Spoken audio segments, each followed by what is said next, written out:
Hello and welcome to Biz Bites, and we use this as an opportunity to get the stories behind the stories of businesses. And today I have Ed with me. We've got to know each other a little bit over a period of time, but Ed, I wanted you to introduce yourself to the audience firstly before we sort of start diving in.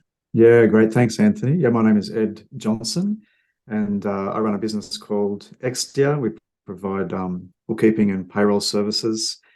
And I live in Sydney, Australia, married. We have 5 children, only 2 left at home, and really enjoying life and enjoying business. Well, I should ask you this question then. I heard it once said many years ago, when they're 18 or 19, you should tell the kids that they should move out. And by the time they're 21, 22, you should chuck them out. I haven't done that, by the way, but how early did they start moving out?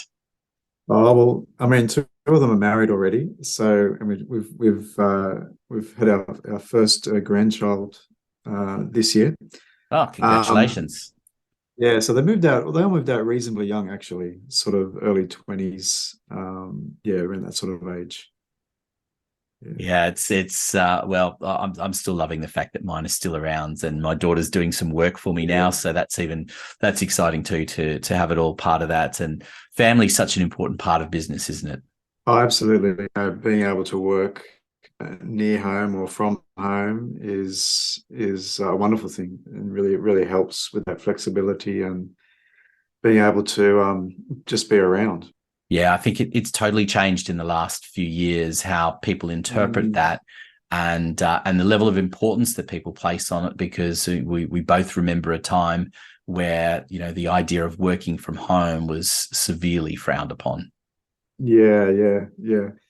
Now, the one of the things we've been able to do in our business is all our team work from home, actually. So we kind of set it up that way early on, and it's been great for the business. It's been great for the team as well.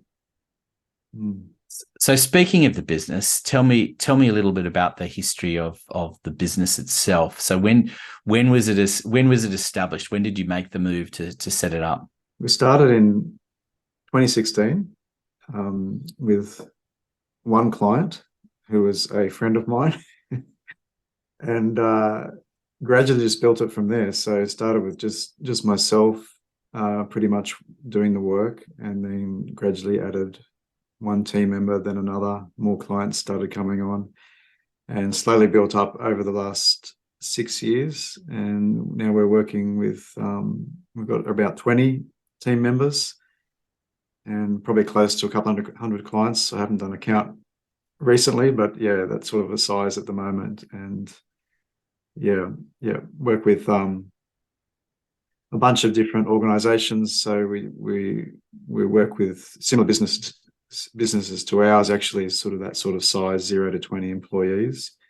We work with a bunch of churches and not-for-profit type organizations. And we have a bunch of clients too who are operating in the NDIS type environment as well. Yeah, I'm fascinated by that, particularly in the not-for-profit sector as well. That it's an area that I've worked a lot in, and I do have quite a number of clients in that space as well. And it is quite a different area to understand, isn't it? There's a different language in some respects, is if that's the right term, but it's certainly you need a different understanding, and I think there's a difference between businesses who dabble in it in terms of saying, you know what, I feel as though I should do something for a non-for-profit, and they do a pro bono piece. And as much as they mean well, they don't necessarily completely understand the sector versus, someone like yourself. And I know I do as well, where it's about truly understanding the sector and specializing in being able to deal with it. Yeah, I think so. And I think a couple of the distinctives would be that not-for-profits generally, whether it's a church or a charity, there's a lot of passion about the mission and the purpose of the organization. Not that there isn't in businesses as well, but it sort of comes to the forefront possibly a bit more with the not-for-profits. And so things like bookkeeping or accounts or payroll are necessary parts of that, but not necessarily, interesting or uh, core parts of that mission. So being able to outsource that or get support in those areas can really help. And I think another thing about not-for-profits, in my experience anyway, compared to say a small business, is that there's generally a bit more of a collaborative board involved in direction and decision making than there may be in a small business. And so that increases, I think, the need for communication and governance, good reporting, so that it can flow through to those people that are really wanting that information and making those decisions. So tell me what got you into that area. I mean, is non-for-profit is it something that you've been involved with prior to setting up the business? Yeah, so I've been involved in my own church finances for 10 plus years. And so it was a natural network for me to be able to provide similar sorts of services for other churches. So that's probably the entry point for me. And just, being able to have that specialization and experience in those types of areas. And then very early on in the business, we collaborated with another organization that helps families that are managing reasonably large amounts of NDIS funding through a company. And so that was another avenue that just came early on in the business life, where we've got quite a lot of families that we're working with in those little businesses to manage the funding. It's very heavily a payroll function, so that this funding is employing workers to look after the participants. And so that was just something that came to us. Wasn't really seeking that out at the time, but that's become a decent part of our business as well. Yeah, it's interesting, isn't it, how sometimes these things just pop out and you gravitate towards them. And I think I know certainly for me personally that it brings a good amount of joy when you can deal with those kinds of businesses that you really love dealing with, and non-for-profits fall into that category as well. If you've got that personal connection as well, it takes it to another level. Yeah, absolutely. And they're just such, we love all our clients, and this group of clients is no exception. Just lovely families, just trying to live their lives and make a go of it, and look after their own families. And it's really great to be working with them. Yeah, I can see family certainly a big driver for you. Tell me, though, I wanted to delve back a little bit into the past before I go into the present. How did it all begin for you? Like, what were the early stages? What got you into this area? So in my previous employment, I was working for a private company in the area of product. It's a product-based company, importing and exporting of camping products and developing new products. So I kind of grew with that business over 14 years and was blessed to have a really broad range of experience there. So in not just in the financial side, but in HR and logistics and administration. My study background is more in business administration. So I sort of came into the more formal financial side a little bit later. So that background is very operational, very integrated into the life of the business, which I really loved and got great experience there. It just came a good time in my life, in the life of that business, where it was an opportune time for me to go in a new direction and start my own business. So it worked well timing wise, and really it's been great. And the business where I left, they're flourishing and doing really well as well. So yeah, so that was really it. And I started as a sole trader just while I was still working there. And then when it built up a little bit, made the decision to go full time into EXDIA. It's I love these stories of how it all kind of begins, and the fascinating thing for me as well is that experience of the more the operational side and carrying that into there.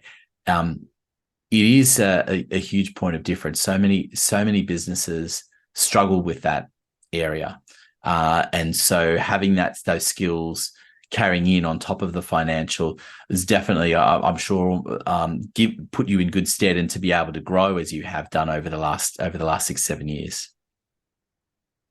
Yeah, I think it's definitely helped a lot, and I'm in the same boat. Like I started out as a startup and a growing business, and we're always adapting and changing, and what works this year may not work next year operationally. And so I really enjoy that creative side of business and thinking, well, how do we make things better? How do we get to the next stage of scalability without sort of breaking ourselves, and still maintaining quality and still looking after our team? And yeah, so I enjoy that journey, and I enjoy sharing that with businesses that are on the same journey as we are.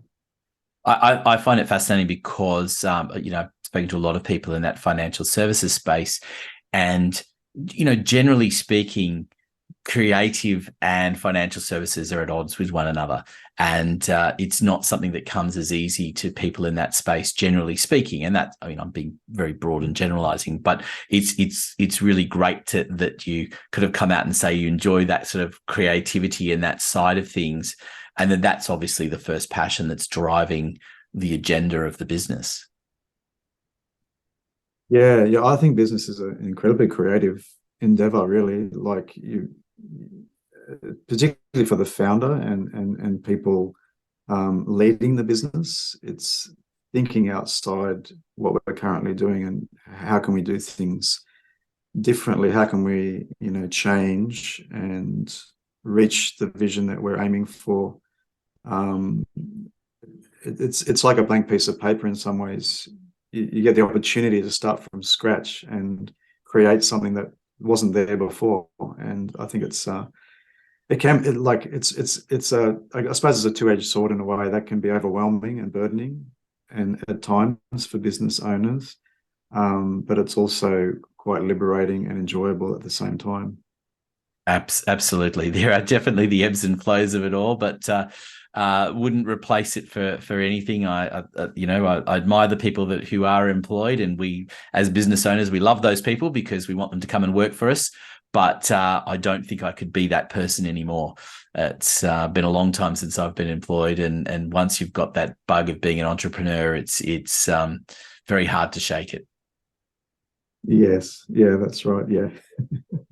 I wanted to just delve a little bit back for a little bit further, just for a moment as well. And so talk to me about, high school, and what were the dreams of what you wanted to do at that point, and how does that correlate to where you got to today? Oh, I didn't really have a clear direction coming out of high school. So I did some studies in a Bachelor of Arts and those kind of subjects, and didn't really use my degree directly after I finished university.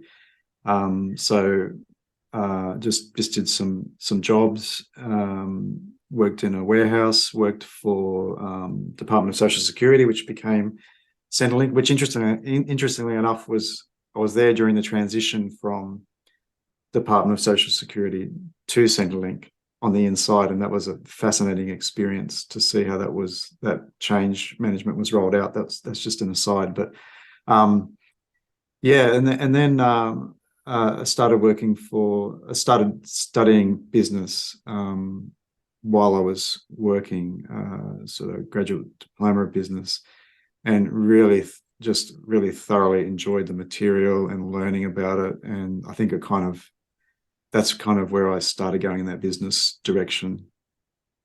And it's interesting too, though, that when you start that fascination with different businesses, and that operational side.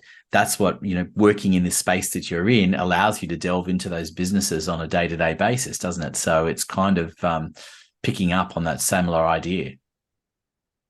Yeah, that's right. Yeah, yeah. And just going back to that experience at Centrelink, that was really very interesting because I was kind of studying, I can't remember if it was exactly the same time, but studying sort of agency theory in business and seeing it rolled out, moving from what was more of a government department to becoming a government agency. And the CEO at the time was just managed that incredibly well. And it was just really good to just see in such a large organization how that kind of thing worked. Yeah. Yeah, it's amazing those experiences that you have along the way that govern where you're at today, and how much sometimes you don't take the time to think back on them, but they've definitely had a key influence on the way you interpret things and how you grow today. And I can see that with your business. And I wanted to ask you about, we kind of touched on before we started recording, but I'd love you to share how the business has managed to grow, because it's what's the secret behind the marketing and the growth of the business. You've started off with one client that's a friend. You've now got 200 plus. That's a fairly significant leap over a 6-7 year period. Yeah, yeah.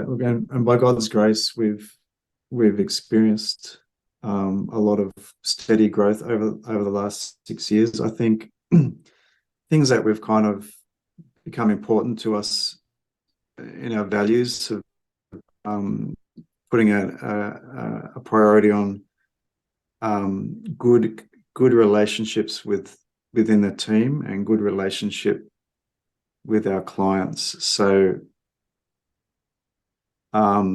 yeah, I mean, we do the normal marketing things, like we spend a bit of money advertising, we do the socials and that sort of thing. But at the end of the day, I think if clients have a good experience and team have a good experience working with us and for us, it gels, and then there's a more of a natural growth that can happen where people want to tell other people about what we're doing and share. And so most of our new clients generally come through some sort of pre-existing connection. It's not often we get a contact purely just from advertising.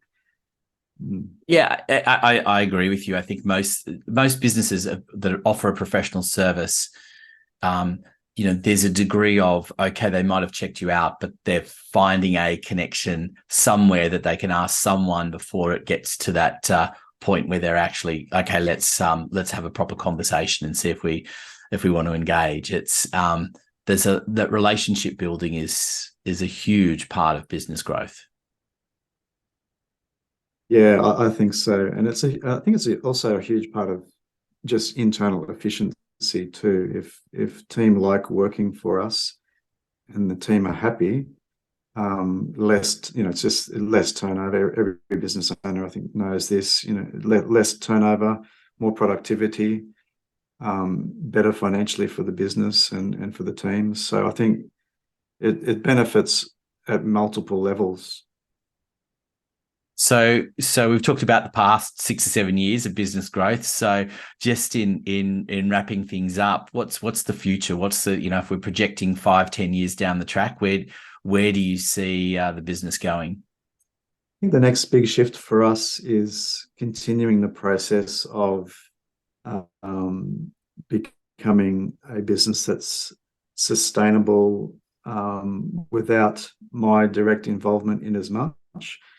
And having said that, we have an amazing team, and we've come a long way in shifting my role across the team. So but we've still got a bit to go, and that's a journey of just a bit. Probably 90% of business founders go through that transition. So we're right in the middle of that now. So becoming, growing up as a business, I guess, from where we started and becoming scalable. But the key for us, I think, in scalability is we want to maintain quality.